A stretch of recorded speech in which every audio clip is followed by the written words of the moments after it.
Selamat pagi. Baru seorang yang join dikabarin lagi teman-temannya. Untuk pertemuan yang ke-13 ini kita membahas tentang kelanjutan dari materi integral kemarin.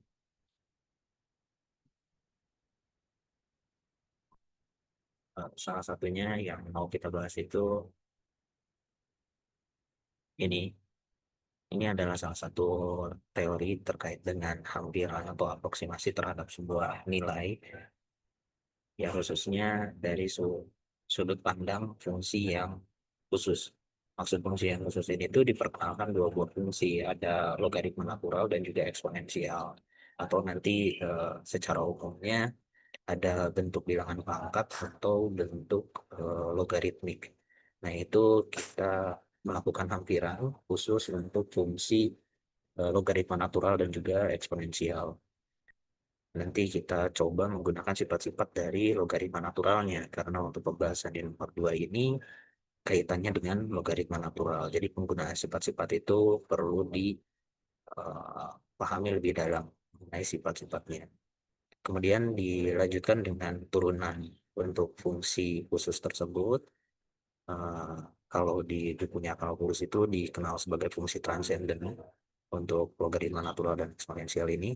Jadi kita menentukan turunannya seperti apa, nanti kita menggunakan salah satu teorema untuk menyelesaikan turunan dari logaritma natural.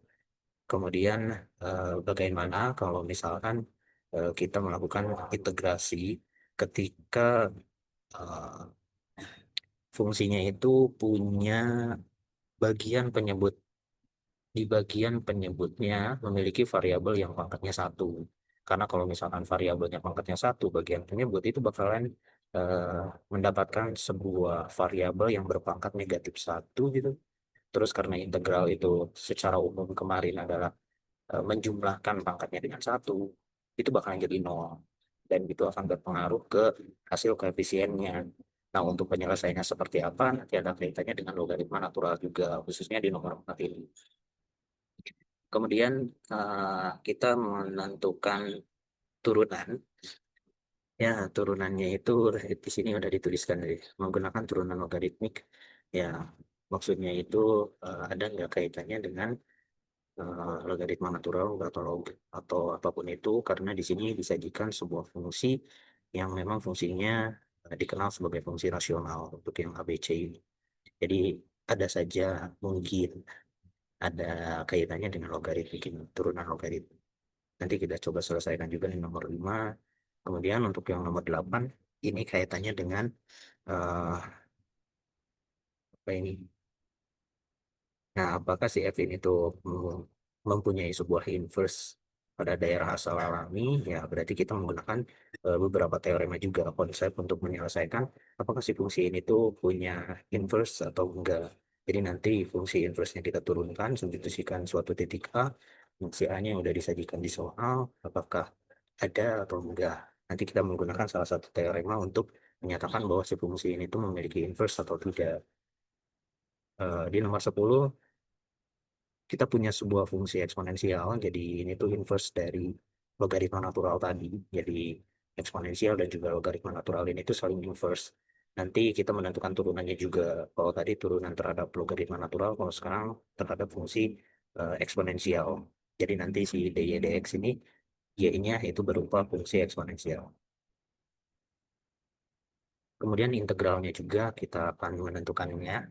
Dan untuk proses integral ini tuh jangan lupa ya pembahasan yang kemarin. Salah satu teknik integrasi untuk menyelesaikannya adalah metode substitusi. Nah, itu bakalan sering digunakan di penggunaan atau penyelesaian permasalahan turunan ataupun integral dari eksponensial maupun logaritma natural. Nanti ya penyelesaiannya nggak jauh, nggak akan jauh dengan metode substitusi untuk menyelesaikan. Untuk nomor 16, nah ini ditentukan turunannya ya. Nah, di sini lebih umum lagi, bukan hanya membahas tentang logaritma natural dan juga eksponensial, tapi ada kaitannya dengan bentuk bilangan pangkat gitu, fungsi pangkat. Ya, kayak gitulah. atau bisa juga sih sebetulnya disebut sebagai eksponensial. Cuma nanti ya di sini nggak ada representasi dari eksponen gitu, tapi representasinya suatu bilangan yang dipangkatkan dengan suatu nilai x gitu. Tapi x-nya itu nggak tahu gitu. Karena kan fungsi, gitu, fungsi eksponensial. Nah, ini cara menurunkannya gimana? Nanti mirip-mirip dengan turunan dari eksponensial yang bentuk baku, yang ada simbol E-nya. Mirip-mirip penyelesaiannya, namun ya kita mau menentukan turunan yang lebih umum dari bentuk ini. Nah, dilanjutkan dengan integral, dan integralnya juga di sini ada fungsi eksponensial seperti ini, ya ini lebih umum lagi menyelesaikannya, dan ya penggunaannya juga menggunakan metode substitusi. Karena kalau dilihat-lihat dari bentuknya, kita bisa menyelesaikan menggunakan metode substitusi untuk menyelesaikan integral ini. Dan turunannya juga sama. Kalau turunan bukan metode substitusi, apa ini? Aturan rantai kalau nggak salah. Nanti penggunaan turunan itu menggunakan aturan rantai itu lebih mudah menyelesaikannya. Habis. Nah, karena baru seorang dan ya ini udah 9.05, ya silakan kabari. Kita mulai lebih dua ya. 9.07 kita mulai membahas dari nomor 2.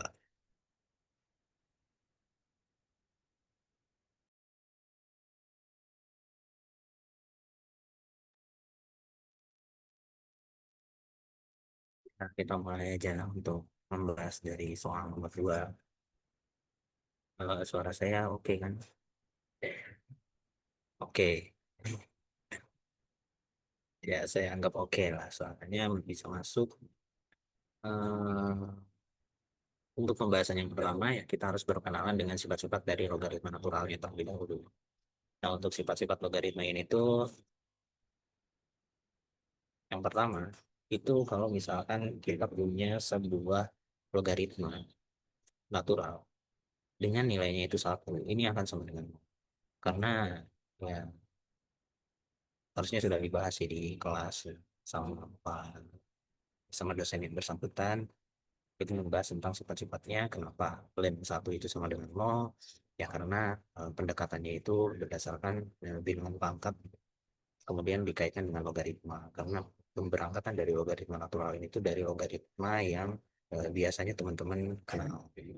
Kalau dari bilangan pangkat kan bentuknya kayak gini, A pangkat C sama dengan B, terus nanti logaritmanya itu ini simpelnya aja lah. Logaritmanya itu adalah A log B sama dengan C. Jadi berapa pangkat berapa si A atau pangkat berapa si 10 ini, karena logaritma natural itu biasanya 10 basisnya. 10 pangkat berapa yang hasilnya itu adalah satu, ya bilang berapa yang pangkatnya satu, ya pasti pangkatnya nol. Jadi dua pangkat nol, tiga pangkat nol itu hasilnya bakalan sama dengan satu. Jadi logaritma natural dari satu itu pasti nol karena pangkat nol itu akan hasilnya adalah satu. Ini salah satu sifatnya. Kemudian yang kedua, itu diperkenalkan juga sifat mengenai perkaliannya. Jadi gimana kalau misalkan kita punya logaritma natural, tapi di dalamnya itu berupa perkalian dua buah bilangan. Jadi A kali B gitu. Nah, kayak gini. Nah, kalau ada perkalian kayak gini di dalam logaritma natural, harus di dalam ya, bukan di luar. Nanti kita bisa menggunakan sifat-sifatnya, yaitu melakukan penjumlahan. Maksud melakukan penjumlahan itu ya kita bisa lonkan dulu A, kemudian nanti dijumlahkan lon B. Atau kebalikannya, kita ditambah lon B, kemudian kita mau lebih eh, mau mengoperasikan si A dan si B-nya terlebih dahulu sebelum kita lonkan. Ya, berarti nanti dikalikan dulu, kemudian dilonkan. Atau kita bisa lonkan dulu, kemudian dijumlah. Jadi istilahnya kita mau kali atau tambah lah di sini. Ini sifat yang kedua. Kemudian yang ketiga, itu ada proses pembagian. Kalau misalkan di sini ada A kali B, maka nanti di sifat yang ketiga ini tuh ada A per B atau prosesnya itu pembagian. Jadi dibagi dulu si A dan si B-nya. Si A terhadap B-nya itu dibagi dulu, kemudian dilogaritmakan. Tapi kalau sekarang pengennya itu dilonkan dulu si A-nya, terus nanti lon B. Nah, tapi sifat di sini tuh jadi pengurangan. Jadi kalau penjumlahan itu atau perkalian jadi penjumlahan dan pembagian ini jadi pengurangan. Itu salah satu sifat dari logaritma natural. atau sifat-sifat logaritma juga yang mungkin teman-teman tahu waktu SMA juga bakalan eh, mirip-mirip lah untuk logaritma natural, karena logaritma natural ini tuh ya pendekatannya dari log yang ini, dari logaritma ya. Terus yang keempat itu ada sifat yang seperti ini. Jadi ada suatu logaritma, terus isinya ada suatu angka, tapi pangkatnya n kayak gini. Maka eh, n ini harusnya di luar ya. Aduh, eh nggak benar kayak gini. Nah ini si pangkatnya itu bisa ke depan jadi n dikali ln a. Nah kayak gini. Jadi yang awalnya pangkat jadi pengali. Si logaritma natural ini tuh punya sifat seperti ini. Nah, dengan sifat yang kita ketahui ini, ya 4 minimal, atau mau lebih juga, ya silahkan di buku Purcell itu udah lengkap sifat-sifat logaritma untuk logaritma natural ya. Nah, dengan kita punya alat atau tools dari 1 sampai 4 untuk menyelesaikan soal nomor 2, maka untuk menyelesaikan yang A, yaitu menentukan log 6, kita bisa memecah si 6 ini tuh jadi log 2 dikali 3. Kenapa harus dipecah jadi 2 dan 3? Karena kita punya pengetahuan atau informasi terkait log 2 ini pendekatannya. Terus ini juga ada log 3. Karena nanti ketika ujian kan nggak boleh pakai kalkulator ya. Jadi pendekatan untuk menyelesaikan log 6 ya kita cari log berapa yang diketahui. Kalau misalkan ada log 3 sama log 2 kan perkaliannya jadi 6 gitu. Jadi kita ubah jadi log 2 dikali 3. Ya setelah ini kita tinggal pakai sifatnya jadi dapat log 2 gitu kan ditambah dengan log 3. Karena kita punya pengetahuan bahwa log 2-nya itu adalah 0,693, kemudian log 3-nya adalah 1,099, ya tinggal dijumlahin aja. Berapa ya? Ya sekian ya. Jadi tinggal dijumlahin oleh teman-teman yang ada di sini. Kayak gitu. Kemudian kalau yang B gimana? Ya kalau yang B kan di sana udah dikasih tahu. Itu 2 dibagi 3. Berarti kan kita menggunakan sifat pembagiannya. Kalau pembagian berarti yang kita lakukan adalah pengurangan. Jadi ln 2 dikurangi ln 3 kayak gitu. Ya, ini tinggal dimasukin lagi. Jadi 0,693 dikurangi 1,099. Nah, ini tinggal dikurangi aja nanti. Bisa ya kalau pengurangan kayak gini. Karena Aman, sederhana Pak. gitu untuk menyelesaikannya. Nanti silakan diselesaikan. Kemudian untuk ln 4 gimana? Ya kalau ln 4 kita bisa menuliskan sebagai 2 kali 2. Jadi nanti ln 2 ditambah ln 2, atau kita pakai representasi yang lain. Karena misalkan pengen menggunakan eh, sifat-sifat yang lainnya lah. Karena saya mau menunjukkan gimana kalau menggunakan sifat yang lain. Kita bisa mengubah si 4 ini tuh jadi ln 2 pangkat 2 gitu. Ini sama dengan apa? Ya, 2-nya bisa ke depan gitu. Si pangkatnya itu bisa jadi pengali dari si ln. Jadi kayak gini. Berarti nanti hasilnya itu adalah 2 dikali ln 2-nya adalah 0,693. Nah, ini tinggal diselesaikan aja dikali. Nanti hasilnya berapa ya itu solusinya. Itu untuk menyelesaikan nomor 2. Nah, untuk yang nomor D, kemudian yang E juga sama. Yang nomor D bisa menggunakan sifat yang keempat, yang nomor E bisa menggunakan sifat yang kedua atau keempat. Silakan aja dipilih. Kemudian yang F ini bisa gabungan ya antara sifat yang kedua dengan sifat yang keempat. Itu digabung untuk menyelesaikannya. Yang penting rujukannya itu adalah informasi yang kita ketahui yaitu log 2 sama log 3. Kalau misalkan belum nyampe log 2 ya kita nggak bisa menyelesaikannya karena kita nggak punya kalkulator untuk menyelesaikan si penyelesaian ini atau perhitungan yang ada di permasalahan nomor 2. Begitu. Ada yang mau ditanyakan dulu tidak? Tidak. Oke, nomor 3. Pak, mau nanya tadi, Pak. Kalau ada yang mau ditanyakan langsung aja ya. Pak, Untuk nomor 3 ini kaitannya dengan turunan dari fungsi yang khusus itu atau dikenal sebagai fungsi transenden. Ada yang dikenal sebagai logaritma natural dan juga ada eksponensial. Nah, untuk menyelesaikan si ini fungsi yang bentuknya kayak gini atau logaritma natural, kita bisa menggunakan konsep yang namanya aturan rantai. Jadi kita misalkan suatu fungsi yang ada di fungsi dx ini, misalkan yang di dalamnya ada 5x+7, ya kita misalkan yang bagian dalamnya. Nanti ya turunannya itu turunkan dulu lognya, kemudian diturunkan bagian dalamnya. Itu kan istilah dari aturan turunan. Nah, si logaritma natural ini kalau misalkan kita punya ini bentuk aja, kita punya suatu fungsi y misal itu adalah ln dari x kayak gini. Nah si dy dx-nya dy dx ini adalah super x kayak gitu. Jadi turunan dari logaritma natural itu super x. Tapi ya si x-nya harus satu gitu di sini. Ada variabelnya gitu maksudnya. Tapi kalau misalkan ada dua dan atau fungsi yang lain, nah sebenarnya fungsi, ya berarti kita menggunakan aturan rantai. Sudah aturan rantai itu gimana? Ya kita coba ngertiin nomor. Nah kalau yang A, ya kita misalkan U itu adalah bagian dalam dari fungsi ln. Karena fungsi ln itu punya fungsi di dalamnya. Ya kita misalkan sebagai U jadi 5x plus 7 gitu. Nah, setelah ini ya kita cari turunan U terhadap X-nya atau DUDX itu. DUDX-nya. Ya, kita turunkan seperti biasa. Berarti kan si 5X-nya itu kita turunkan jadi 5, sementara 7-nya jadi 0. Jadi kita memperoleh DUDX yang seperti ini. Jadi nanti si fungsi GX ini, fungsi G, itu akan menjadi ln U. Gitu, ln U.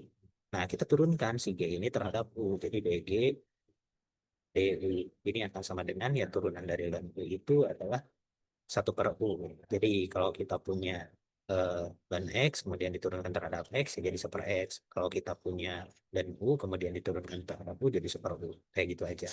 Nah, berdasarkan konsep aturan rantai, kalau kita mau menentukan dg dx, itu tuh kita bisa menyelesaikannya dengan dg du dikali du dx. Kayak gitu. Jadi nanti dg du-nya adalah 1/U dikali du dx-nya adalah 5. Nah, tinggal substitusi balik aja si U-nya supaya jadi fungsi X lagi gitu. Jadi nanti kita memperoleh G aksen X. Berarti ini dapatnya 5 per 5X plus 7. Kayak gitu. Ini untuk penyelesaiannya, untuk penyelesaian turunan. Jadi kita bisa menggunakan yang namanya konsep ini ya. Nah, ini tuh aturan rantai. Ya, kalau sederhananya kita turunkan yang bagian dalam itu nanti terus keluar. Jadi kita turunkan dulu 5x plus 7. Kemudian nanti lebih luas lagi. Jadi dengan lainnya si 5x plus 7-nya ya jadi variabel baru. Terus misalkan ada bilangan pangkat atau kosinus atau apapun itu ya kita turunkan lebih luar lagi. Gitu maksudnya. Nah, kalau misalkan udah lancar, kita bisa menyelesaikan yang B, yang C. Soal yang C ini dengan tiga tiga buah permisalan maksud tiga buah permisalan itu gimana ya kita turunkan aja dulu si ini yang bagian dalam ya harusnya teratur oke teratur aja jadi U-nya itu adalah 1 min x², kemudian nanti kita punya turunannya yaitu du dx ini akan sama dengan turunan 1 0 minus x² jadi min 2x itu turunannya. Kemudian kita menentukan si V, misalkan ya kita notasikan lagi variabel yang namanya V. V ini tuh isinya adalah akar dari U. Kenapa akar dari U? Ya karena 1 min x²-nya udah eh, disimbolkan oleh variabel U. Jadi V-nya itu adalah akar U. Jadi si akarnya sekarang. Nah kalau kita turunkan si V, aduh, turunkan si V terhadap U, berarti kan si akar U ini itu adalah pangkat setengah. Kalau bentuknya akar itu pangkatnya jadi setengah atau bentuknya pecahan tergantung nanti si basis akar. Jadi U pangkat setengah ini kita turunkan. Ya, hasilnya adalah setengah U pangkat minus setengah kayak gitu. Atau kalau mau disederhanakan ya kurang lebih jadi 1/2 akar U lah gitu. Itu untuk yang V-nya. Kemudian yang paling luar itu mau menentukan si F besar ya. F besarnya nanti bakalan jadi ln dari V kayak gitu. Karena kan bagian dalam ini semua udah disimbolkan oleh V. Jadi dapatnya ln V, kemudian ya kita cari turunannya. Aduh, terlalu tinggi gitu. Turunannya yaitu df dv. Nah ini turunannya adalah 1/V. Karena kan kita turunkan ln V, cuma V doang, kemudian terhadap V, dv, berarti ini 1/V-nya. Ya, kalau udah kayak gini ya, tinggal kita menggunakan aturan rantai untuk menentukan si aksen X-nya. F besar aksen X atau turunannya, Ya ini tuh adalah perkalian antara aduh, pencet. Gimana sih insert kembali? Nah,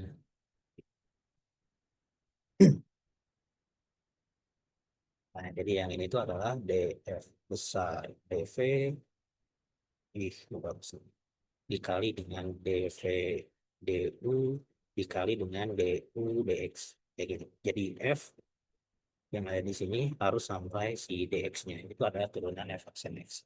Ya tinggal kita substitusi aja ganti semua yang sudah kita hitung, yaitu dari turunan F besar. Ya, jadi seperti dikali DVD DVD itu tadi 1/2 akar U dikali turunan U-nya yaitu min 2X kayak gitu. Ya berarti kan turunannya dapat jadi min 2X dibagi dengan V. V-nya itu tadi akar U kan. Ya jadi di sininya akar U-nya itu adalah 1 min X² gitu. Kemudian dikali dengan 2 akar U. Benar kan? Benar. Jadi 2 akar U-nya itu 1 min X². Kayak gini. Ya, kita sederhanakan dapatnya si duanya kita bisa bagian. Terus hasilnya berarti minus X per akar 1 min X² dikali akar 1 min X² itu kan jenis yang sama ya. Kayak akar 2 dikali akar 2 gitu. Jadi ya akarnya kita bisa eliminasi. Jadi dapatnya 1 min X². Nah ini adalah turunan dari si F aksen besar gitu. Begitu itu untuk yang C. Gimana kalau misalkan yang D? Yang D juga sama sih sebetulnya. Kita menggunakan konsep aturan rantai di sini untuk menyelesaikan soal yang D. Jadi kita misalkan dulu yang paling dalam. Sebentar. Oke. Sebelum kita menggunakan aturan rantai, karena di sini ada ini nggak bisa kita misalkan semuanya gitu, keseluruhannya ini tuh agak susah nanti permisalannya. Maksudnya kayak gimana? Ya untuk menyederhanakan aja konsep dari si aturan rantai atau kita mau menentukan turunannya itu lebih sederhana. Kita pisahkan aja satu persatu. Nah, menggunakan sifat yang sebelumnya. Jadi kalau misalkan ada, oh enggak ya, ya udah. Kalau gitu kita misalkan aja U yang bagian dalamnya, berarti nanti turunannya lebih kompleks aja sih sebetulnya. Jadi U-nya itu yang bagian dalam X ditambah akar dari X² ditambah 1. Karena kalau misalkan menggunakan sifat itu harus ada perkalian kan di sini. Ini penjumlahan jadi gak bisa. Nah, pakai kayak gini berarti kita harus menentukan turunannya masing-masing. Ya, si DU-nya kita nyari DU DX. DU DX turunan X itu 1 ditambah ya turunan dari si ini kita menggunakan aturan rantai lagi gitu. Jadi aturan rantainya itu saya nulisnya di mana ya? Sini aja lah ya. Kalau misalkan punya A isinya adalah X² ditambah 1 maka turunannya itu adalah 2X gitu kan. Terus nanti si B-nya itu adalah akar A. Berarti kan turunannya itu adalah, jadi turunan dari akar itu apa? Oh itu 1/2. 1/2 akar A. Oke. Ini untuk menyelesaikan si akar ini. Ya tinggal kita masukkan aja bahwa ini tuh adalah perkalian antara B aksen sama aksen. Jadi ininya 2X turunannya ya untuk si akar X² tambah 1 itu bakalan jadi 2X 1 per enggak dikali kan turunan A dikali turunan B atau turunan B dikali turunan A itu aturan apa ya di 1/2 A-nya itu adalah X² ditambah 1 dikali dengan 2X kayak gitu. Jadi ya, turunannya kurang lebih seperti ini. Si duanya kita bisa bagi ya. Jadi dapat 1 ditambah X per akar dari X per 1. Kayak gitu. Itu turunannya. Turunan si U ya. Terus kita misalkan yang lebih besar yaitu si G. Si G-nya gimana ya? Si G-nya itu akan jadi len dari U. Kayak gitu. Ya, turunan si G-nya gimana? Ya, turunan si G-nya itu adalah atau DG. DG DU berarti ini adalah seperempat U. Nah, kalau G aksen X ini akan sama dengan ya DGDU yaitu seperempat seperempat U-nya langsung kita masukkan ya, yaitu X ditambah akar dari X kuadrat ditambah satu kayak gini. Kemudian dikalikan dengan si DU DX-nya, yaitu satu ditambah X per X kuadrat ditambah satu akar nih kayak. Nah, kayak gitu. Itu penyelesaiannya. Kalau mau disederhanakan ya silakan, tinggal disederhanakan aja kayak misalkan eh, ini nih, misalkan ini tinggal disamakan penyebutnya, kemudian nanti dikalikan dengan yang ini ya silakan aja nanti coba selesaikan ya. Karena ini udah penuh, jadi silakan diselesaikan aja untuk bentuk yang lebih sederhana. Nanti teman-teman juga boleh mengerjakan yang lainnya ya, yang B, yang E gitu, dicoba untuk menyelesaikan permasalahan tersebut atau turunan dari logaritma natural. Nah, sekarang di nomor 4 ini kebalikannya. Ada pertanyaan dulu selain sebelum lanjut nomor 4 tidak ada. Untuk menyelesaikan si integral ini ada kaitannya sebetulnya dengan turunan tadi. Kalau di bukunya Purcell itu yang edisi 9 atau di uh, del analisis gitu yang sering dipakai. Nah, yang sering digunakan atau yang mulai duluan itu adalah si integralnya. Tapi nggak tahu ada juga yang dari turunannya.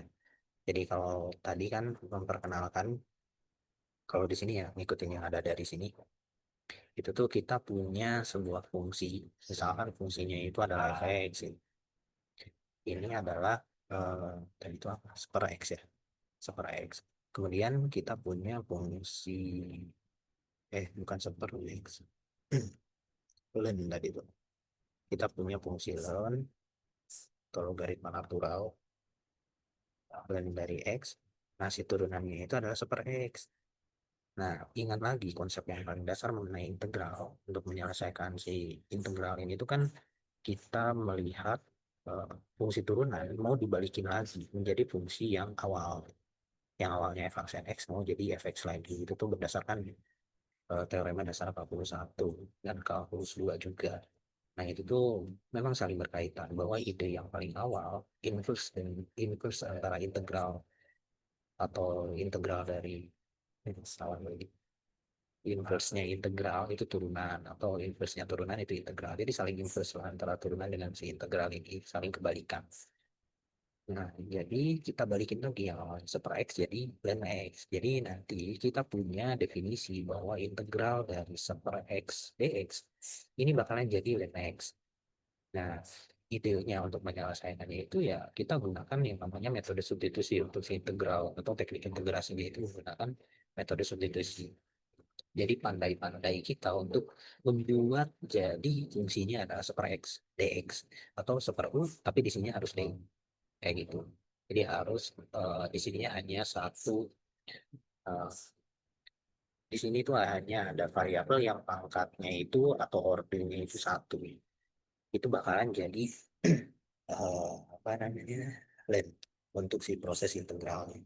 Jadi untuk menyelesaikan si 4A yang bagian A ini kan sebetulnya nggak ada, jadi ini ada penambahan ini kemudian di sini ada 4 juga koefisiennya, maka kita bisa memisalkan dengan menggunakan metode substitusi. Misalkan variabel yang baru yaitu U isinya adalah 4x-3.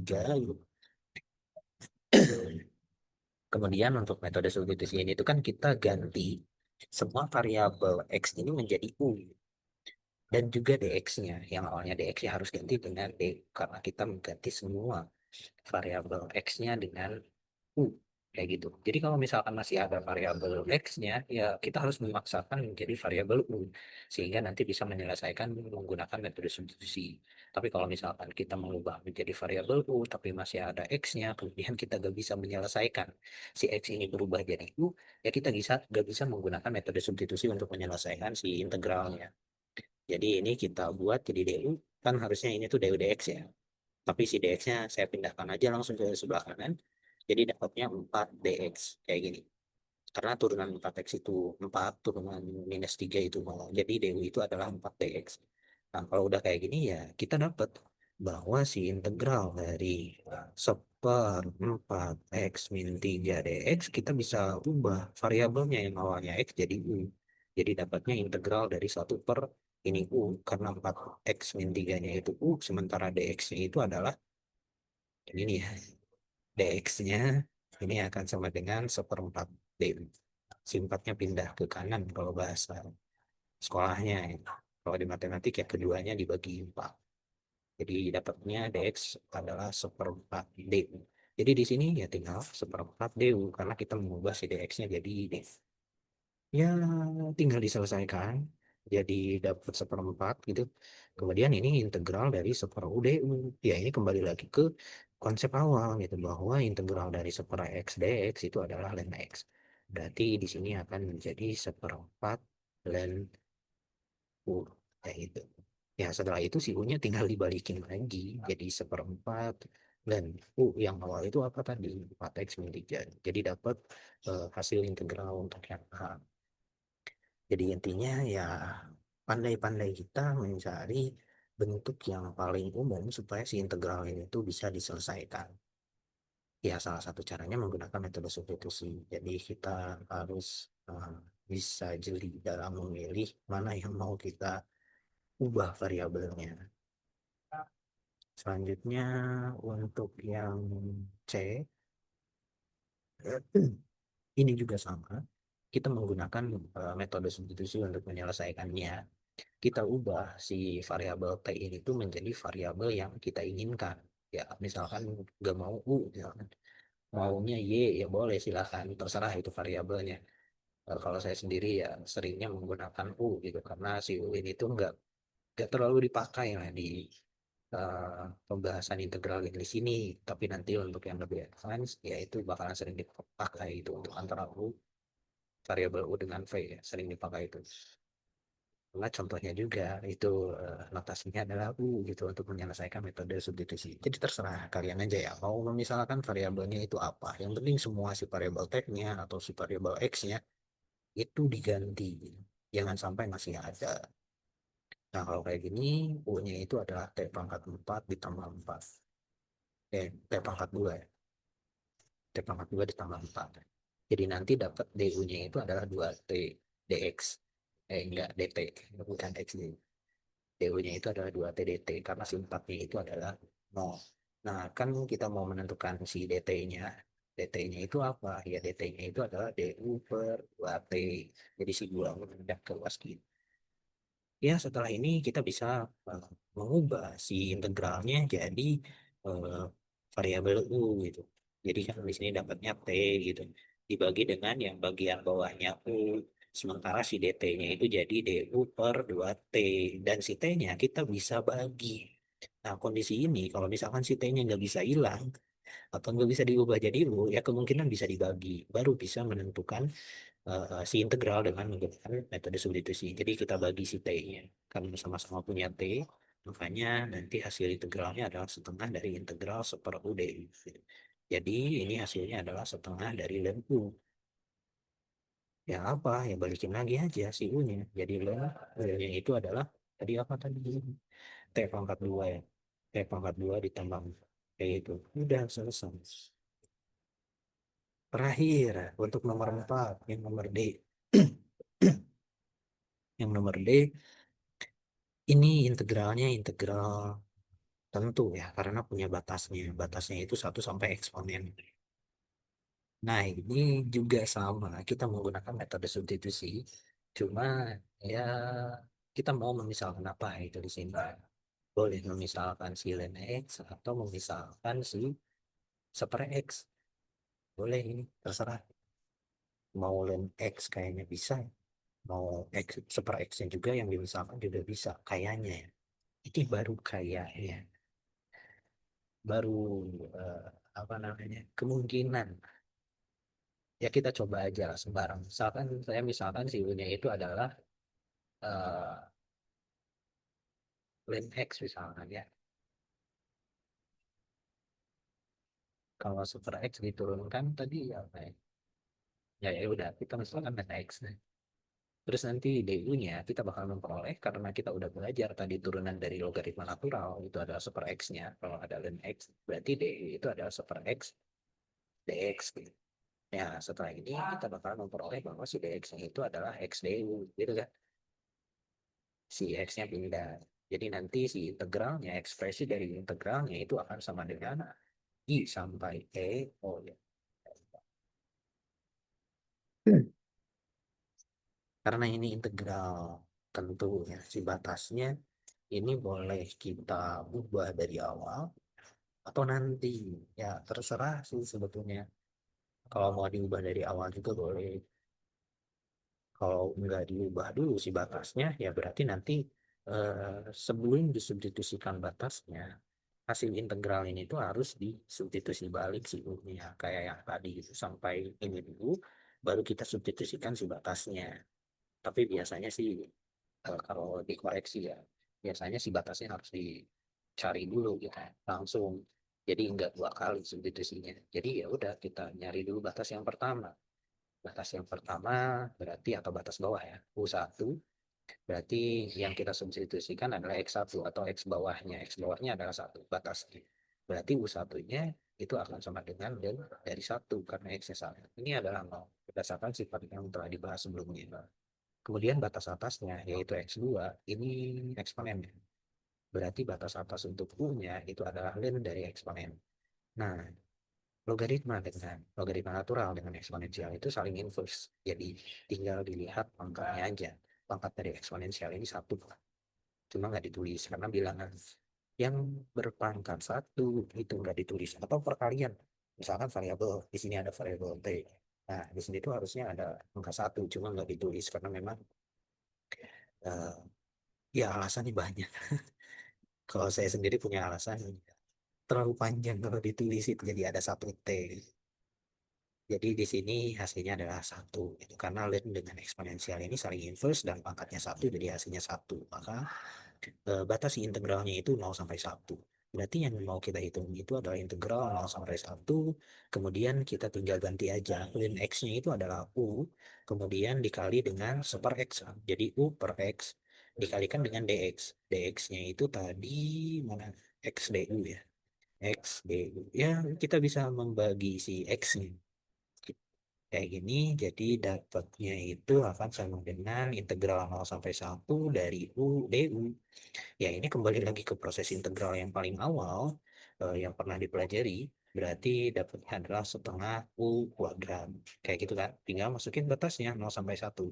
Nah, maksudnya itu yang tadi, kalau misalkan si batasnya enggak kita ganti, maka kita harus mensubstitusikan si U-nya dulu gitu. Si U-nya disubstitusi dulu si X, si len X ini, baru nanti substitusikan si batasnya. Batasnya itu adalah 1 sampai E. Kalau sekarang kan udah ya, si batasnya udah berubah 0 sampai 1, jadi kita bisa mensubstitusikannya secara langsung gitu.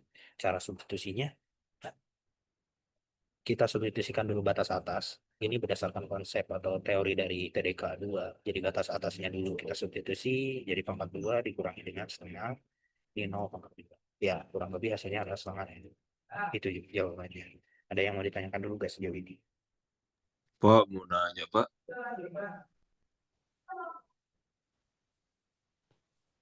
Pak,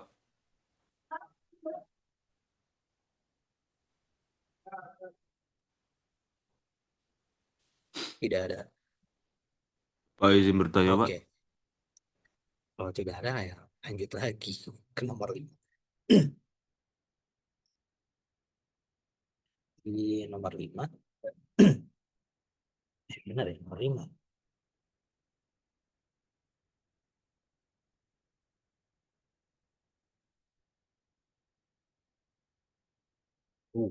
Tentukan turunan. logaritmik. Ya, kenapa alif? Ada yang bisa dibantu? Ini nih, angkat tangan. Besi, Pak.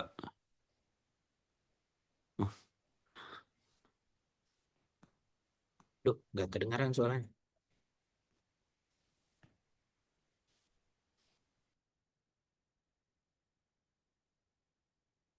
Iya, nggak ada.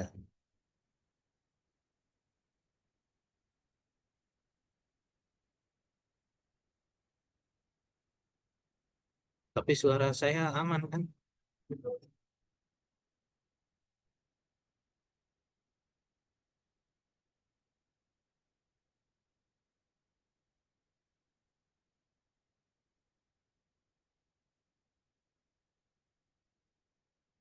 Kalau suara saya aman, boleh dikasih reaksi aja.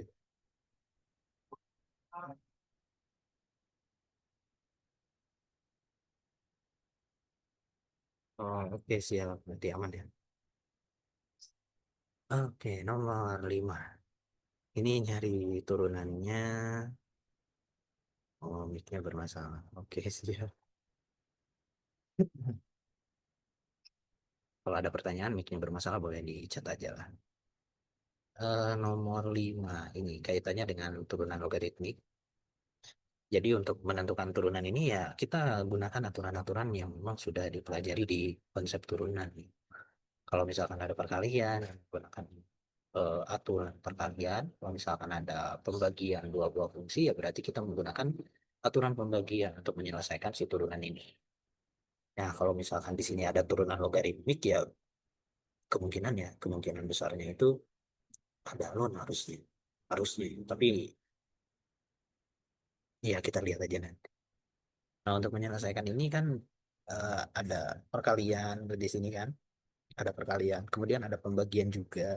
Berarti sebetulnya kita harus menggunakan dua buah konsep atau misalkan nggak mau, saya nggak mau pakai dua buah konsep, ya berarti tinggal disederhanain aja sebetulnya si fungsinya gitu. Misalkan nih, bisa nggak dibagi? Nah, kalau misalkan nggak bisa dibagi, ya dikali gitu. Dikali lebih mudah nggak gitu. Nanti kan yang kita gunakan hanya proses atau aturan pembagian aja. Untuk aturan perkalian kita nggak menggunakannya gitu. Jadi untuk menyelesaikannya kayak gitu. Tapi kalau mau menggunakan aturan perkalian sekaligus aturan pembagian, ya boleh-boleh aja. Itu silahkan. Misalkan ya, saya menggunakan dua buah konsepnya, itu aturan perkalian maupun pembagian. Karena si Y ini kita bisa membuat menjadi dua buah fungsi yang saling membagi. Nggak saling membagi. Si fungsi U-nya itu membagi si V gitu. Misalkan, kalau misalkan saya tuliskan kayak gini, U X per Vx. Berarti kan nanti kita menggunakan yang namanya aturan pembagian di sini.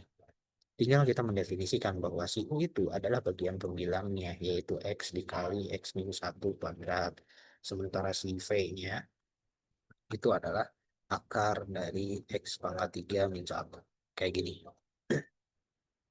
Nah, berarti untuk menentukan ya turunannya, ya, turunan si pembagian ini, kalau misalkan teman-teman ingat, itu tuh adalah U aksen V dikurangi U V aksen dibagi dengan V kuadrat. Kayak gini. Ada pengurangan. Kalau misalkan aturan perkalian itu hanya waksen V ditambah. Jadi kalau perkalian itu ditambah, kalau pembagian itu dikurangi. Tapi untuk aturan perkalian itu enggak dibagi dengan V kuadrat, itu aja bedanya. Nah, berarti kita harus mencari si U aksennya atau turunan terhadap U. Turunan U-nya terhadap X dan juga si V-nya.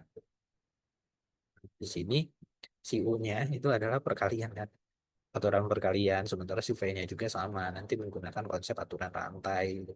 Ya berarti kita masing-masing cari gitu. Si U-nya kita misalkan lagi kalau mau ya, jadi misalkan si U-nya A sama B, A-nya X, B-nya itu adalah X min 1 kuadrat, nanti turunan B-nya juga kita menggunakan aturan rantai, tapi ya, langsung aja lah, itu sederhana. Jadi nanti aksennya ini satu ya, kalau B aksennya berarti dua, ininya ini, kemudian kali turunan dalamnya. Ya turunan dalamnya kan satu ya. Si X min 1 kita turunkan jadi satu. Jadi Z-nya ini. Atau lebih sederhananya dapat 2 X min 2. Gitu. Berarti nanti turunan si U-nya atau aksen ini akan sama dengan tadi itu A aksen berarti. A aksen B ditambah AB aksen kayak gini. Nah, A aksennya itu 1, si B-nya itu adalah X min 1 kuadrat, ditambah A-nya itu X, B aksennya itu adalah 2X min 2, kayak gini. Nah, klakson.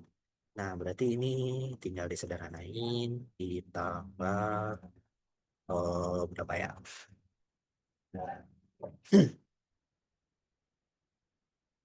Kita buat jadi gini aja lah. Nah, X min 1 supaya bisa disederhanain sih sebetulnya saya tujuannya kayak gini. Jadi X min satunya bisa keluar itu 1. Yang X kuadrat 1 keluar, jadi sisanya X min 1 doang. Yang X min 1 kedua ini juga keluar, dan sisanya adalah 2X kayak gitu. Berarti kan sederhananya, bentuk sederhananya yaitu X min 1 dikali berapa ini? 3X ya, 3X min 1. Kayak gitu. Udah, itu turunan si U-nya. Kemudian turunan si V-nya sekarang. Kalau turunan si V ya menggunakan aturan rantai lagi panjang.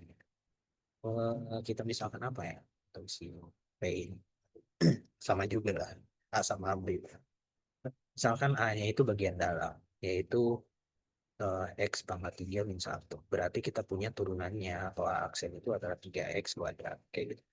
Kemudian si V-nya ini adalah akar A berarti nanti. Nah, turunannya atau V aksennya itu adalah tadi itu berapa sih? 1/2 akar A. Ya, kayak gini. Ya berarti V aksennya ya kita langsung substitusi aja lah. Jadi 2 akar A ini itu adalah X pangkat 3 dikurangi 1. Kayak gini. Nah kalau udah bentuknya kayak gini ya berarti turunannya atau si V aksennya itu adalah perkalian antara 1/2 akar X pangkat 3 min 1 dikalikan dengan si A aksennya yaitu 3X kuadrat. Atau kalau mau disederhanakan jadi 3X kuadrat dibagi dengan 2 akar X pangkat 3 min 1. Kayak gitu. Itu P aksen. Berarti untuk menentukan dx-nya atau turunannya, tadi udah di ini kan, ini turunannya kita menggunakan formula atau aturan pembagian. Berarti tinggal disubstitusi aja U aksennya apa, gitu. U aksennya adalah X min 1, kemudian 3X min 1. U aksen V-nya itu tadi, nah ini akar dari X pangkat 3 min 1 kayak gitu, kemudian dikurangi U-nya itu X dikali X min 1 kuadrat, eh, dikali V aksennya mana tadi? 3X kuadrat dibagi dengan 2 akar X pangkat 3 min 1. Kemudian tinggal dibagi dengan V kuadrat. V kuadratnya itu, nah ini kan V-nya ya. V-nya itu akar dari X pangkat 3 dikurangi 1. Kalau dikuadratkan kan si akarnya jadi hilang gitu. Jadi sisanya X pangkat 3 dikurangi 1. Nah ini tinggal disederhanakan ya. Ya kalau saya ngasih ide, ya ini bisa keluar gitu X min satunya. Jadi nanti pengerjaannya lebih mudah. Begitu. Ada yang mau ditanyakan dulu gak sejauh ini?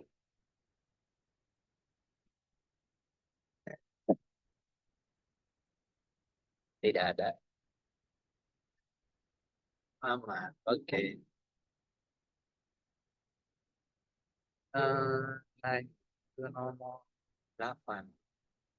Nah, di nomor 8 ini tuh kita mau verifikasi gitu atau mencari apakah si F ini itu memiliki inverse atau enggak. Gitu. Terus nanti mau menentukan F inverse, turunan dari F inverse untuk titik A. Bisa di sini. Ini A-nya udah dikasih ya 10 untuk yang nomor A ini.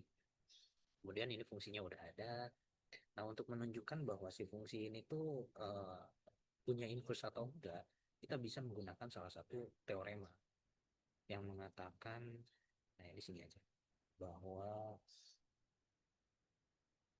jika suatu fungsi f monoton murni, maksud monoton murni itu ya kalau monotonnya naik ya terus naik gitu sih, fungsi ini tuh enggak nggak pernah turun lagi. Maksud nggak pernah turun lagi tuh kalau misalkan ingat ya, ini tuh naik kan, fungsi naik terus ke bawah ya. Nah kalau misalkan kayak gini berarti ini bukan monoton naik lagi gitu, karena ada naik turunnya. Atau eh, kemarin tuh apa ya, fungsi apa nih, fungsi sinusoidal itu kan naik turun gitu. Jadi nanti enggak monoton murni. Jadi kalau mau naik ya naik terus, kalau mau turun ya turun terus, itu dikatakan sebagai monoton murni. Nah, ketika si fungsinya itu monoton murni, atau boleh dikatakan bahwa turunan si f-nya harus lebih dari nol.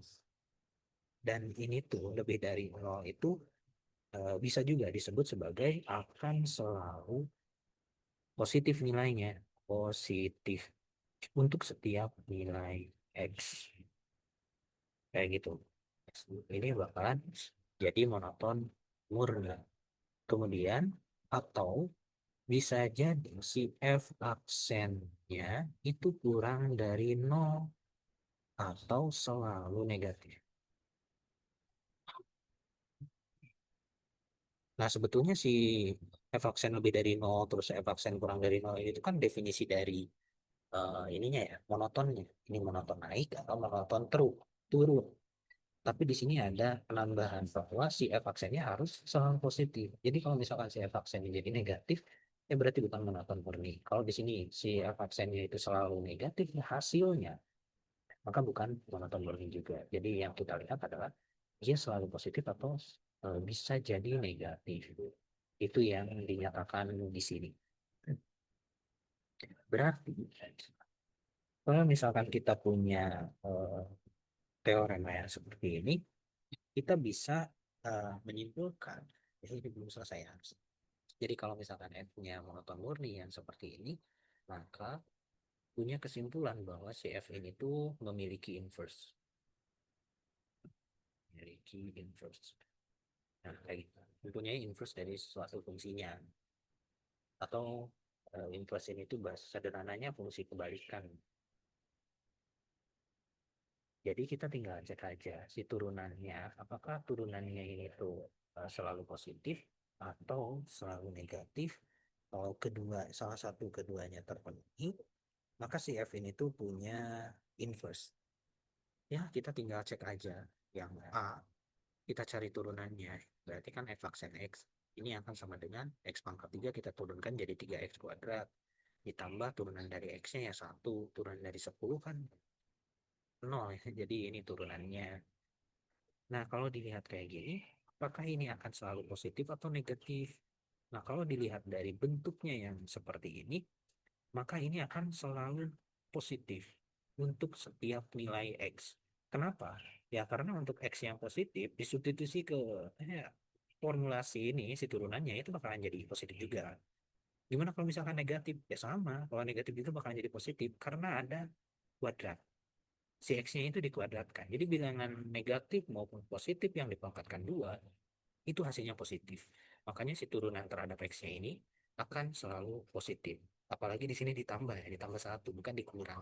Kalau dikurang kan ada kemungkinan dia negatif kan. Nah, kebetulan di sini ditambah, jadi ini akan selalu positif.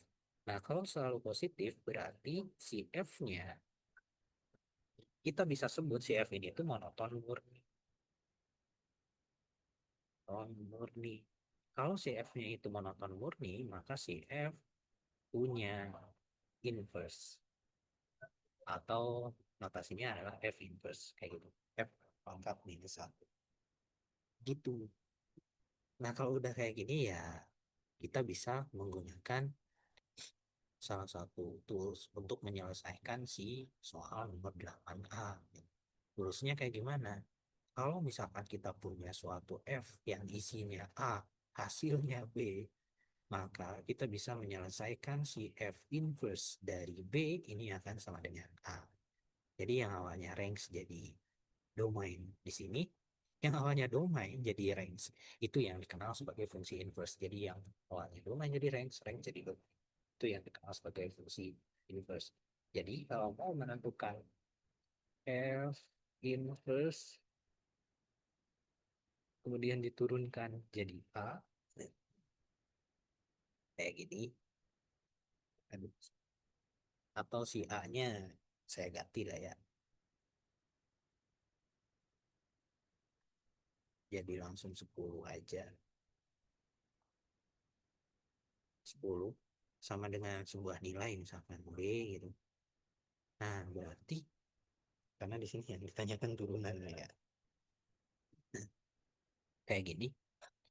Nah, kalau misalkan kita abaikan dulu turunannya, kalau misalnya kita abaikan dulu turunannya, menyelesaikan dulu yang inverse-nya, jadi kayak gini, maka kita bisa punya pengetahuan bahwa F-nya untuk yang B ini akan sama dengan 10. Jadi yang ini masuk gitu, jadi domain, yang 10-nya jadi range-nya. Itu bakalan jadi fungsi F, bukan F inverse lagi. Kayak gitu. Jadi kita menentukan ini. Berapa sih nilai B-nya supaya si F-nya ini tuh bakalan jadi 10. Ya tinggal substitusi aja ke fungsi F-nya yang di sini.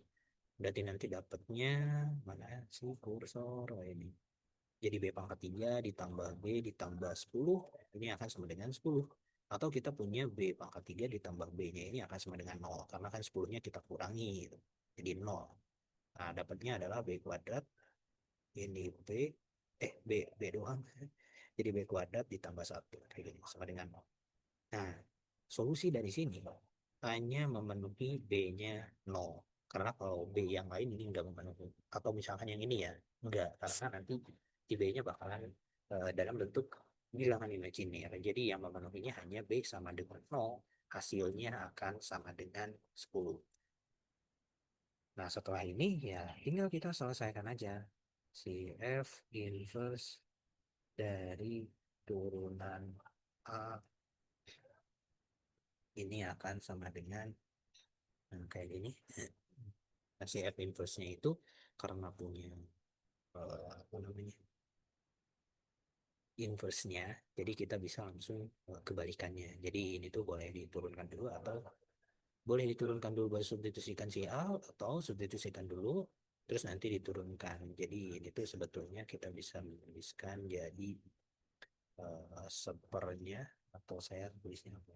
Ya, seper dari turunan si F tapi isinya adalah 0. Jadi F0, turunan si F0. Karena ini si A-nya 10. Kayak gitu. Nah, harus diingat juga bahwa si inverse ini tuh bisa menjadi separuh.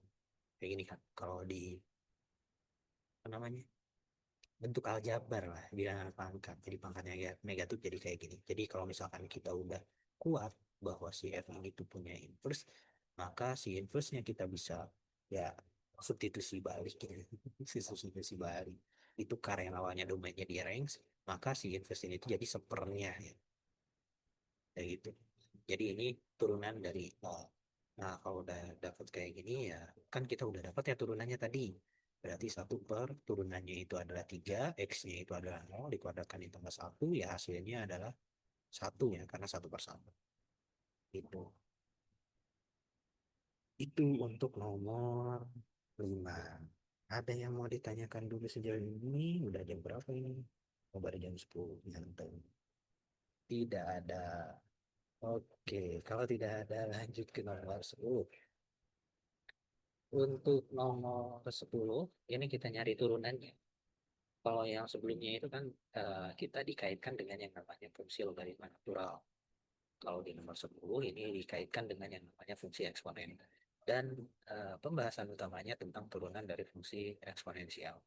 Untuk turunan dari fungsi eksponensial, di buku itu udah dituliskan si teoremanya bahwa kalau misalkan kita punya suatu fungsi Y yang isinya adalah eksponen pangkat X, maka turunannya atau dy dx ini akan sama dengan eksponen pangkat X juga gitu atau dirinya sendiri. Jadi ketika diturunkan si eksponensial ini ya tetap gitu dia mau digabung apapun itu perlakuannya kalau misalnya diturunkan sebentuk eksponensial yang seperti ini ya hasilnya dirinya sendiri. Nanti si fungsi eksponensial ini tuh bakalan digunakan di mana-mana gitu karena keteguhan hatinya tetap jadi dirinya sendiri. Mau diturunkan, nanti juga diintegralkan masih tetap jadi dirinya sendiri. Ini untuk fungsi eksponensial anak kursor. Oke. Nah, untuk menyelesaikan si A, kita bisa menggunakan ide yang ini, gitu. Bahwa ketika diturunkan dirinya sendiri, kalau misalkan bentuknya kayak gini ya. Nah, harus diingat itu kita punya eksponensial pangkat X, dan di sini diturunkannya terhadap X. Tapi kalau misalkan eksponen pangkat suatu fungsi X gitu, di sininya UX, terus diturunkan terhadap X, itu beda lagi ceritanya. Jadi ini harus. Berarti untuk menyelesaikan soal yang A, kita punya Y sama dengan eksponensial X plus 2. Berarti kan kita menuliskan dy dx-nya. dy dx-nya. Ini kalau mau lebih lengkap ya, kita menuliskan kayak gini. D, kemudian eksponensial pangkat X plus 2 dibagi dengan dx. Nah, kita cari turunannya. Untuk menentukan turunan ini, ya kita bisa menggunakan yang namanya aturan rantai yang sebelumnya kita pelajari. Jadi kita memisahkan dulu variabel yang lain untuk menyatakan si X plus 2. Kayak gini. Terus du dx-nya apa gitu. Du dx-nya apa? Du dx-nya itu adalah 1 kan. Karena turunan X itu 1, turunan 2 itu 0. Jadi du dx-nya 1. Berarti nanti turunan ini tuh akan sama dengan D eksponen pangkat U. Du gitu kan. Kalau aturan rantai. Kemudian du dx yang udah kita cari. Berarti d eksponensial U per du itu akan eksponensial U saja atau dirinya sendiri karena ini pangkatnya U kemudian diturunkan terhadap U dikalikan dengan du dx yaitu 1. Berarti nanti hasilnya adalah eksponensial X plus 2 saja sama gitu maksudnya. Bisa ya? Ini untuk yang nomor 10. Gimana kalau untuk yang E? Nah, kalau yang E kita punya Y sama dengan X pangkat 2 eksponensial min X. Nah, kalau misalkan belum lancar ya, menyelesaikan yang ini biasanya melihat fungsi yang kayak gini tuh langsung menggunakan aturan perkalian gitu. Tapi sebetulnya bisa aja pakai yang lebih sederhana gitu karena kan di sini ada bentuk eksponensial. Jadi kita bisa menggunakan aturan rantai. Apalagi si pangkatnya itu adalah minus X gitu. Ada kemungkinan mengganti si X kuadratnya. Ini baru ada kemungkinannya. Tapi kalau misalkan udah gak bisa, kita gunakan aturan rantai ya mau tidak mau kita menggunakan aturan perkalian di sini bahwa si U-nya itu adalah X kuadrat dan si V-nya itu adalah eksponensial min X. Itu aja. Jadi kalau misalkan ada bentuk yang kayak gini, kemudian si pangkatnya itu kita bisa mengeliminasi dengan menggunakan aturan rantai, ya boleh-boleh aja sebetulnya. Tapi dikarenakan di sini, ya kita coba aja. Kalau misalkan si U-nya itu adalah minus X, berarti kan kita bakal punya turunan si du dx-nya itu adalah berapa ya turunannya? Min 1. Min 1. Oh, kan tetap ada si X kuadratnya. Ya berarti udah kita pakai aturan perkalian dengan aturan rangka. Berarti si V-nya itu adalah X kuadrat. Nah, kita nyari turunannya dv dx ini akan sama dengan 2x. Berarti ya aksennya atau dy dx ini menggunakan aturan perkalian yaitu U aksen V ditambah U V aksen. U aksennya atau turunan suhunya tadi udah dapat min 1, V-nya itu adalah X kuadrat ditambah U-nya itu minus X dikali V aksennya adalah 2X. Ya ini tinggal diselesaikan dapatnya adalah minus X kuadrat dikurangi 2X kuadrat. Hasilnya adalah 3X kuadrat.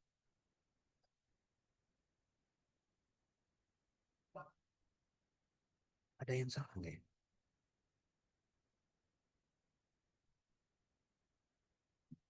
Ada.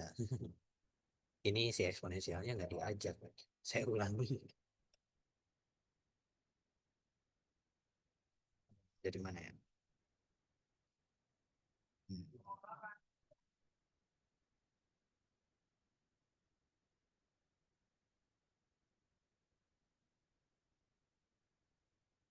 Karena nggak bisa pakai metode aturan rantai ya, kita pakai aturan perkalian. Jadi ini eksponensial pangkat minus X gitu. Jadi nanti turunannya del dx, ya ini kita turunkan pakai aturan rantai karena kan di sini minus X gitu. Untuk yang eksponensial minus X-nya. Kalau tadi secara keseluruhan nggak bisa, ya tapi untuk yang ini kita harus menggunakan aturan rantai karena yang kita punya adalah eksponen pangkat X doang gitu. berarti yang atasnya atau si U-nya, kalau di sini A-nya tadi kan -1 ya, si A-nya itu akan sama dengan min X, berarti kan turunan A-nya aksen itu adalah -1. Berarti nanti turunannya adalah eksponensial pangkat A itu, yaitu dirinya sendiri. A-nya itu adalah -X, kemudian dikali turunan yang pangkatnya yaitu -1.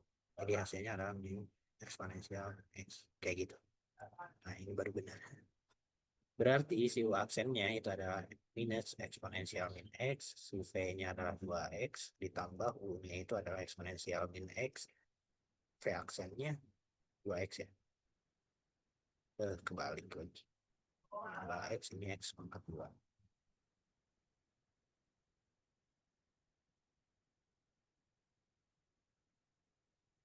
Nah, kayak gitu. Berarti kita bisa faktorkan aja. Di sini ada eksponensial dengan X, di sini juga ada eksponensial dengan X. Jadi kita bisa menuliskan X kali min X dikali eksponensial min X, dikalikan dengan, ya ini sisanya -1, yang ini sisanya,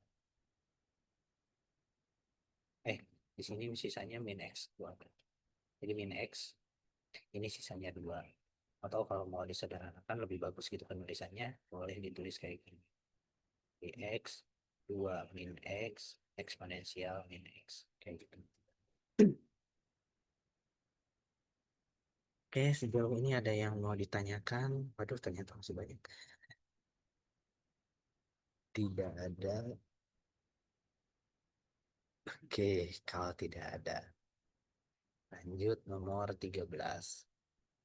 Kalau nomor 13 ya ini kaitannya dengan integral. Masih integral bisa pakai metode substitusi. Jadi untuk metode substitusi ini tuh ya seperti biasa, kita punya satu konsep untuk si integral eksponensial kayak gini, dx. Nah, ini akan sama dengan eksponensial x plus c. Ya dirinya sendiri gitu. Kenapa masih ada plus c ya? Karena kan integralnya itu integral tertentu. Jadi ya harus kayak gini. Jadi nanti tujuan sama kita ke sini. Nah, kalau misalkan untuk yang pangkatnya itu adalah suatu fungsi, ya berarti kita harus menggunakan yang namanya metode substitusi. Nanti ya tujuannya ke sini juga gitu untuk menyelesaikan si bentuk eksponensialnya. Contohnya yang kita misalkan si U-nya itu adalah minus X, berarti nanti dapat DU-nya itu akan sama dengan -1 dx gitu. Berarti nanti untuk menentukan si dx-nya, ganti si dx-nya itu dengan min DU.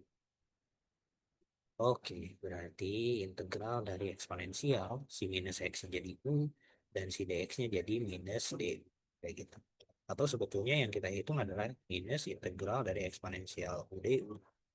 Kayak gitu. Nah, kalau misalkan kayak gini, ini sama aja dengan yang ini. Cuma si X-nya jadi U. Berarti ini akan sama dengan eksponensial U plus C.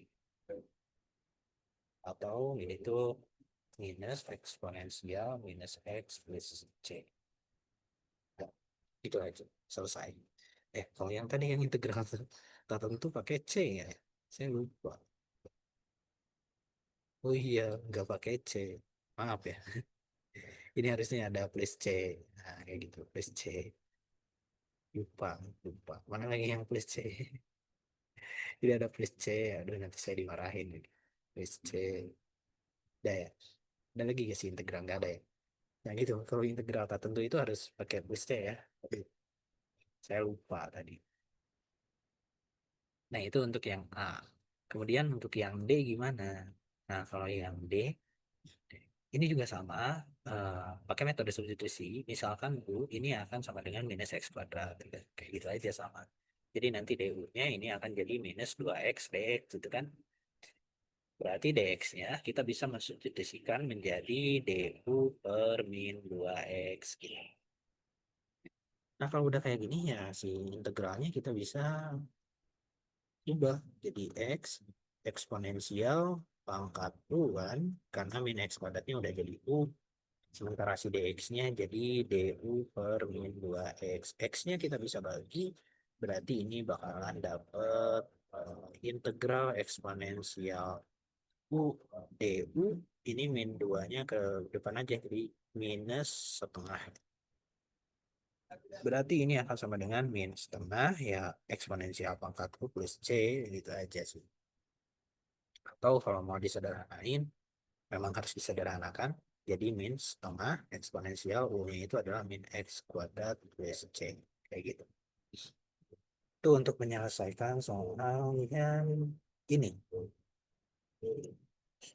Kemudian untuk yang terakhir, mana sih? Yang E juga sama. Kita harus melakukan metode substitusi di sini.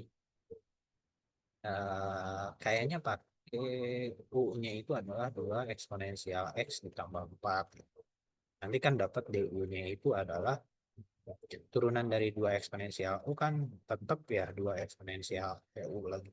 2 eksponensial X. Turunannya tetap, sementara 4 jadi 0. Jadi DX. Berarti nanti kita substitusikan si DX-nya itu dengan DU per 2 eksponensial X. Kayak gini. Oh, kalau gitu si integralnya kita bisa menuliskan sebagai eksponensial pangkat X dibagi dengan ininya jadi U ya. Ya. Dan si dx-nya jadi du per 2 eksponensial pangkat X. Ya ini tinggal dibagi si eksponensial pangkat X-nya. Sehingga dapatlah setengah integral seper U du gitu kan. Nah kalau kayak gini kan integral seper U itu tadi len ya. Jadi len U plus C. Nah, si U-nya tinggal dibalikin lagi aja. Jadi setengah len dari U-nya itu tadi adalah 2 eksponensial X plus 4 plus C. Kayak gitu. Ada yang mau ditanyakan dulu sejauh ini?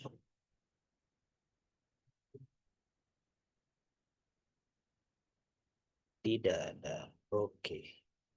Kalau tidak ada, lanjut ke nomor 16.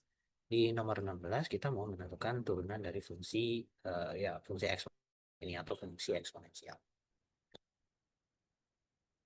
Di sini kita tinggal menggunakan konsep yang menyatakan kayak gini. Jadi kalau kita mau menentukan turunan terhadap X dari suatu bilangan A yang berpangkat X, kita bisa menggunakan ini A pangkat X dan dari A kayak gitu. Terus kalau misalkan ada logaritma misalnya D dx turunan dari suatu fungsi yang bentuknya adalah fungsi logaritma, basisnya adalah A, dari X ini akan sama dengan 1/X len A.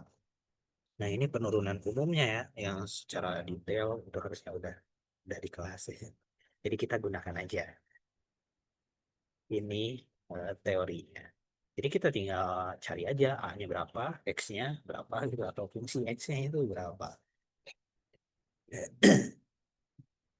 Nah, kalau udah kayak gini ya untuk menyelesaikan yang A ya. Untuk yang A yaitu si fx sama dengan X pangkat 9 ditambah 9 pangkat X. Ya turunannya kita nyari turunan X pangkat 9 yaitu 9 X pangkat 8 ditambah, nah 9 pangkat X itu kita menggunakan yang ini. A-nya 9 gitu. Jadi kan 9 pangkat X dan dari A-nya 9. Udah gitu aja. Itu yang A. Mudah kan? Iya, mudah. Terus yang B-nya gimana? Kalau yang B kita harus memisalkan dulu. Ini pakai aturan rantai kalau nggak salah. Kalau coba-coba lah ya. U-nya itu adalah X kuadrat gitu. Kayak gini. Terus nanti em, kalau turunannya atau aksennya itu adalah 2X ya.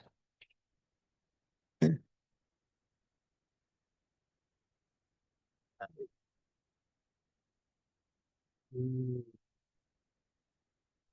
Nah,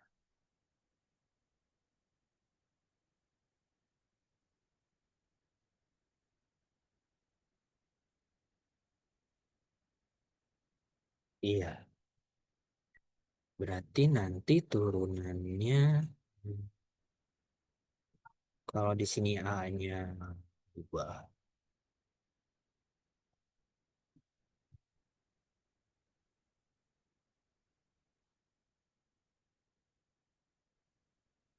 X kuadrat ditambah 1. Oh, harus sama ditambah satunya lah. Biar sekalian. Punya itu ini. Jadi dapat aksennya itu adalah 2X. Kemudian jadi dapatnya adalah si G-nya ya. G-nya itu adalah 2 pangkat U kayak gitu. Berarti nanti si turunannya atau G aksen X-nya itu adalah ya konsep aturan lantai kan, karena tadi si eksponensial juga menggunakan konsep aturan lantai. Atau di sini itu adalah eh, DG DU itu dikalikan dengan DU DX kayak gitu. Jadi yang ini G aksennya atau G turunan G terhadap U lah. 2 pangkat U ini akan sama dengan 2 pangkat U dan 2 kayak gitu. Berarti nanti ini hasilnya 2 pangkat U, U-nya itu adalah X pangkat 2 ditambah 1, ln dari 2, dikalikan dengan DU DX, yaitu 2X ya. Kayak gitu. Atau kalau mau disederhanakan lebih lanjut ya boleh sih.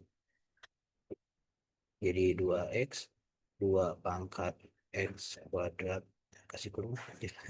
Nanti tukar kayak gini. Dan 2. Kayak gitulah ya. Ini adalah turunannya. Terus kalau yang C gimana? Kalau yang C, ini HX-nya itu adalah log 3X. Kayak gini. Nah, berarti kan turunannya ya tinggal kita pakai teori yang kedua tentang logaritma yang ini ya. Ya, basisnya 3 gitu. Berarti kan kita punya seper X di sininya. Terus ln dari 3 si basisnya. Gitu. Kalau yang C. Mudah ya. Kemudian yang kode. Yang gimana? Nah, kalau yang itu ada X pangkat X, waduh. Nah, kalau ada X pangkat X, si G-nya itu adalah X pangkat X. Kayak gini. Hmm. Oh, enggak. Eh, kita ubah aja kayaknya jadi len G. Len G ini kan hasilnya jadi apa ya? Jadi len X pangkat X. Ih, salah kurangnya. Beda gitu lah ya. Jadi ini tuh dapatnya X ln X kayak gini. Nah, kita turunkan si len G. Nanti si lennya tinggal dibalikin lagi aja.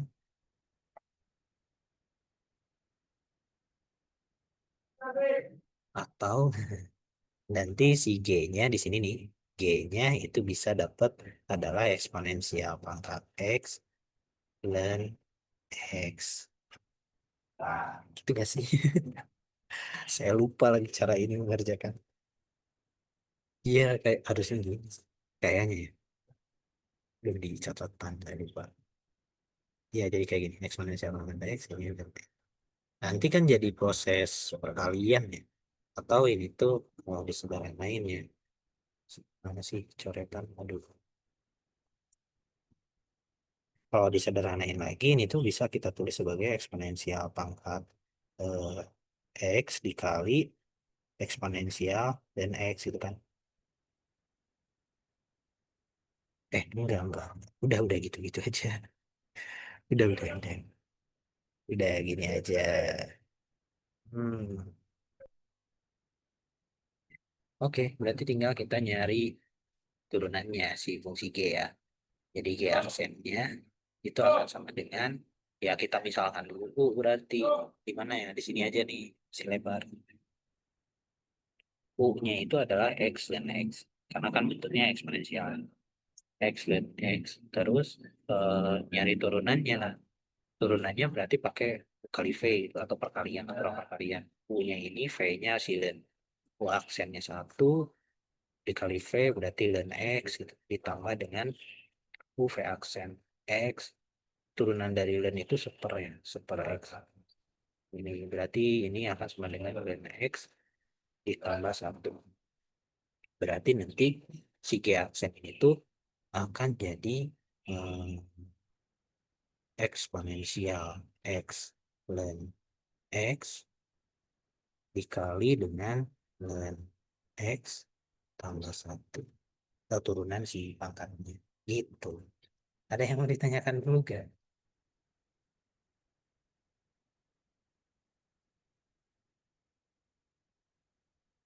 Tidak ada. Tidak ada. Oke. Kayak gitu. Tadi saya nyari ide ya yang ini tuh yang itu kenapa dilonkan ya karena mau mencari bentuk yang lebih baik gitu kan. Gimana cara menurunkan X pangkat X gitu. Tapi karena ada alat bantu nih si eksponensial jadi kita bisa menurunkannya.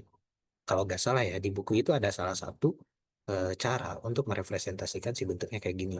Yang kalau kayak gini gimana, yang kalau kayak gini gimana. Nanti coba cek lagi lah. Ada salah satu sifat-sifat yang bisa menyelesaikan si bentuknya yang seperti ini.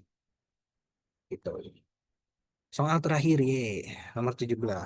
Untuk nomor 17 ini kita mau menentukan si integral. Nah, kalau si integral dari bentuk eksponensial yang seperti ini kita pakai konsep yang ini. Jadi integral pangkat A pangkat X dx ini tuh akan sama dengan A pangkat X ln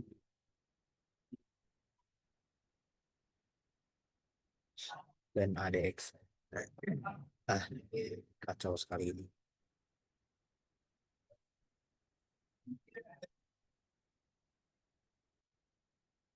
Ln dari A plus C. Nah, kayak gini. Berarti untuk menyelesaikan yang A, sebetulnya ini kita bisa menyelesaikan si integralnya satu persatu. Gitu. Jadi integral dari X pangkat 3 dx dulu. Gitu. Kemudian nanti integral dari 3 pangkat X dx. Kayak gitu kan. Jadi nanti untuk menyelesaikannya, ya integral dari X pangkat 3 dx itu akan sama dengan seperempat X pangkat 4 plus C-nya nanti di akhir aja ya. Ditambah dengan integral dari si pangkat 3 ini. Jadi A-nya itu 3, berarti kan 3 pangkat X ln 3 kayak gini plus C. Udah, itu yang A. Untuk menyelesaikan soal yang gimana kalau yang B? Yang B kita pakai metode substitusi lagi gitu. Si U-nya kita misalkan adalah 2X min 1 kayak gini. Terus nanti turunannya apa? Kalau DU-nya apa? DU-nya itu adalah 2DX. Berarti nanti si integralnya kita bisa menjadi 5 pangkat U, si DX-nya jadi apa nih? DX-nya itu akan sama dengan DU per 2 ya.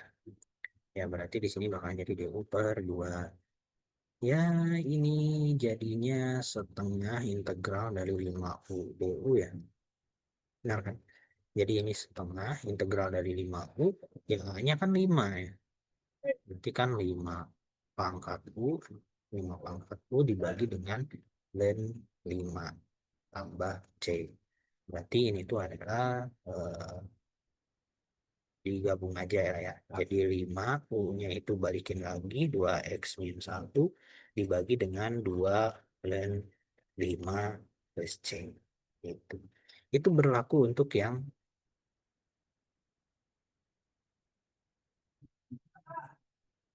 lainnya. Untuk soal yang lainnya ya maksudnya.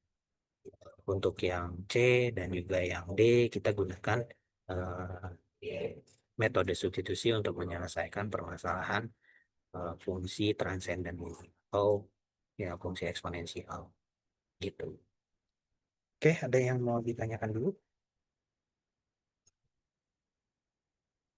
Nanti untuk PPT-nya seperti biasa ditunggu saja bakalan di-share di Teams sama Pak Rizky ya biasanya. Tidak ada yang mau ditanyakan atau didiskusikan? Tidak ada. Oke. Kalau tidak ada ya silakan seperti biasa ini untuk presensinya. Silakan di-scan dulu.